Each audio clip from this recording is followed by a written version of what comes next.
sasa mnapata mbegu hii na hii na hii. Nĩ hĩndĩ ya kĩgomano kĩa mwanya kĩrĩa kĩrarĩ mũkawa-inĩ ũmwe thĩinĩ wa kaunti ya Naikuru kwa ihinda rĩa thikũ 2 na kĩrĩa kĩrarũgamĩrĩirwo nĩ honge itiganĩte kuma mabũrũri ma nanja, ataramu a maũndũ ma rĩera gatagatĩ-inĩ ka ikundi ingĩ. Muoroto wa kĩgomano gĩkĩ ũrarĩ gũthomithia arĩmi ũhoro wa rĩera.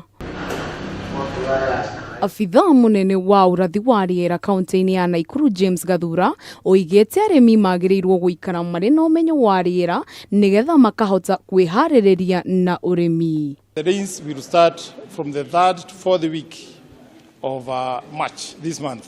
That is from 17th onwards to that 1st of March. The rains may start anytime.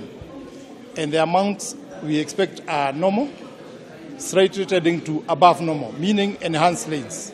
So we don't expect any deficiency in rains in Nakuru County. Nĩongereire atĩ kwa ihinda rĩa mĩaka igana ũna mĩhĩtũku bũrũri ndwahotaga kwĩharĩrĩria na njĩra ĩgwete kũng'ethanĩra na mĩiyũro rĩrĩa kwagĩa na mbura ya munĩko ona kana ng'aragu kuona ũtaaro wa Ataraamu ndwathingatagwo. Recruit these indigenous traditional knowledge experts because we want the people of this county to embrace what we are going to give them so that it's participatory.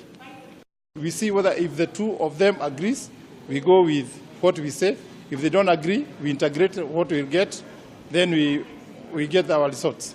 Gũkĩrĩ ũguo nĩaugĩte nĩ wĩigĩrĩrĩki wa mũndũ wothe kũmenyerera marĩa matũrigicĩirie arĩ njĩra ĩmwe ya kũrigĩrĩria gũthũka kwa rĩera na njĩra nene. Handũ-inĩ ha Kameme TV, rĩtwa rĩakwa nĩ Nyambura wa Maina.